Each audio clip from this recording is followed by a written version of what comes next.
नमस्कार, मैं पिंटू सिंह यादव आप सभी का स्वागत करते हैं टेक्निकल दुनिया में। दोस्तों, अगर आप यूट्यूब क्रिएटर हैं, यूट्यूब पर काम करते हैं या फिर यूट्यूबर बनना चाहते हैं तो आपको आए दिन कई सारी चीज़ें सुनने को मिलती है और उसमें से कुछ बड़ी खुशखबरी होती है तो कुछ जो है आपको दुख देने वाली खबर होती है।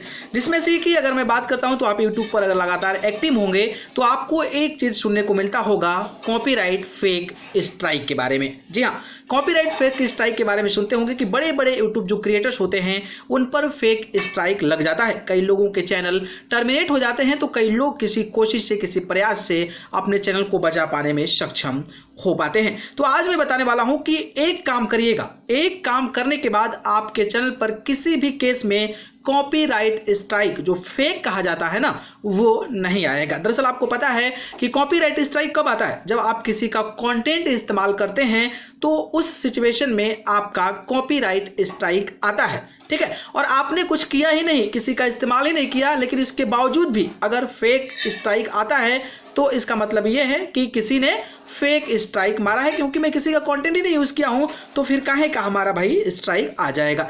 ऐसे कई सारे सवाल होते हैं कि भाई फेक स्ट्राइक क्यों आ जाता है, इसकी वजह क्या है, इससे कैसे बचें। तो आज मैं इसकी वीडियो में जानकारी आपको यही बताने वाला हूं। दरअसल जब आपके चैनल पे कोई कॉपीराइट स्ट्राइक आता है, जब आप उस वीडियो को देखते हैं तो आपको लगता है अरे यार मैं तो इसमें कुछ यूज ही नहीं किया, मैं किसी का कंटेंट ही यूज नहीं किया, तो ये कैसे आ गया। फिर आप हड़बड़ा जाते हैं, परेशान हो जाते हैं, हैरान हो जाते हैं और आप उनको मैसेज करते हैं। मैसेज जब करते हैं, जब मैसेज पे बात होती है तो वो कहते हैं कि भाई मुझे कुछ पैसे दे दो, $100 दे दो, $150 दे दो, $200 दे दो। तो जब आपका चैनल बढ़िया चलता होता है तो आप जल्दी जल्दी में आकर उसको पैसा दे देते हैं, और पैसा जब दे देते हैं तो फिर आपका वो जो है स्ट्राइक हटा देता है, और उनका जो है यही मेन मोटिव होता है। ठीक है, अब क्या होता है कि जो थोड़ा से चालाक टाइप के यूट्यूबर हैं उनको लगता है कि मेरा खुद का कंटेंट है, तो वो क्या करते हैं कि यूट्यूब को रिट्रैक्ट कर लेते हैं। यानी कि जो कॉपीराइट स्ट्राइक आता है उस पर जो है वो खुद क्लेम करते हैं कि ये मेरा कंटेंट है, ये मेरा कंटेंट है और ये कंटेंट जो है मेरा है, और आप इसको चेक कीजिए और उसको रिव्यू कीजिए। खुद से जो है काउंटर नोटिफिकेशन यहाँ से मार देते हैं। तो काउंटर नोटिफिकेशन जब मारते हैं तो यूट्यूब उसको एक्सेप्ट नहीं करता। एक बार, दो बार, तीन बार, पाँच मारने के बाद भी वो यूट्यूब जो है उसको एक्सेप्ट नहीं करता है, और वो आपका खुद का भी कंटेंट हो तो यूट्यूब जो है इस पर एक्शन जल्दी नहीं लेता है। तो ये एक सोल्यूशन है कि आप जो है काउंटर मार सकते हैं। अगर काउंटर सक्सेसफुल हो गया तो फिर आपका कॉपीराइट स्ट्राइक हट सकता है, लेकिन मोस्ट प्रोबेबली 80% 90% चांसेस होता है कि यूट्यूब सुने ही ना, काउंटर को आपको एक्सेप्ट ही ना करे। इसके अलावा क्या ऑप्शन होता है? दूसरा ऑप्शन जो चालाक होते हैं वो कहते हैं कि भाई ट्वीट किया जाए। ट्वीट करते हैं तो यूट्यूब किसी किसी का सुनता है, किसी का नहीं सुनता है। अगर सुन लेता है तो ठीक है, नहीं सुनता है तो फिर आपको वही प्रॉब्लम है। तो ये दो सोल्यूशन हो गया जिसके माध्यम से आप कर सकते हैं कोशिश। तीसरा होता है कि जब आप पैसा का डिमांड करते हैं तो आपको एक $100 बोलेगा तो आप 1000 2000 बोल के आप कैसे भी किसी भी तरीके से आप हटवा सकते हैं। तो वो हटवा देंगे तो वो आपका पूरा टाइम नहीं होगा ना भाई, वो सारा आज मारा है फिर 10 दिन बाद मार देगा, फिर क्या ही कर लोगे, पैसा तो देना ही पड़ेगा। तो ये तीन सॉल्यूशंस होता है जिसके माध्यम से अगर फेक कॉपीराइट स्ट्राइक आता है तो इस सिचुएशन में आप कोशिश कर सकते हैं, और ये सक्सेसफुल रहा तो आपका कॉपीराइट स्ट्राइक हट सकता है। लेकिन कोई बार बार ना मारे, किसी को मारने का मौका ही ना मिले, उसके लिए आप कौन सा उपाय करेंगे? उसके लिए एक इंपॉर्टेंट इंफॉर्मेशन है जो कि आपको जानना जरूरी है, और वैसा आप काम करेंगे तो आई एम 100% श्योर कि आपके चैनल पे कोई भी कॉपीराइट स्ट्राइक नहीं आएगा। और वो ये है कि जब भी आप अपने वीडियोस को रेंडर करते हैं, चाहे आप जो है किसी काइंग मास्टर से करते हैं, सोनी वेगास से करते हैं, या फिर आप एडोब प्रीमियर से करते हैं, ये अगर आप डिफरेंट एप्लीकेशंस का इस्तेमाल करते हैं तो आप अपने फाइल को एमओवी फाइल होता है उसमें आप अपने वीडियोस को रेंडर करें, एक ऑप्शन।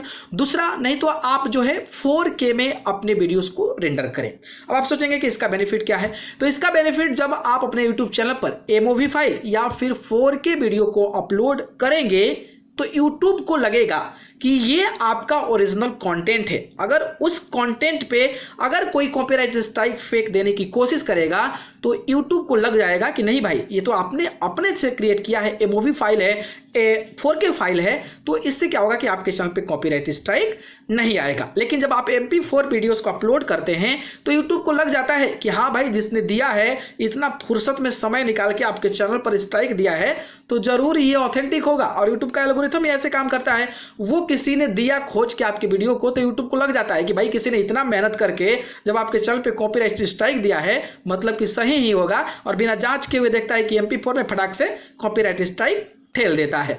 तो ये YouTube का एक कहीं ना कहीं मतलब कि कमियां है, उसको जांच पड़ताल सही से करना चाहिए।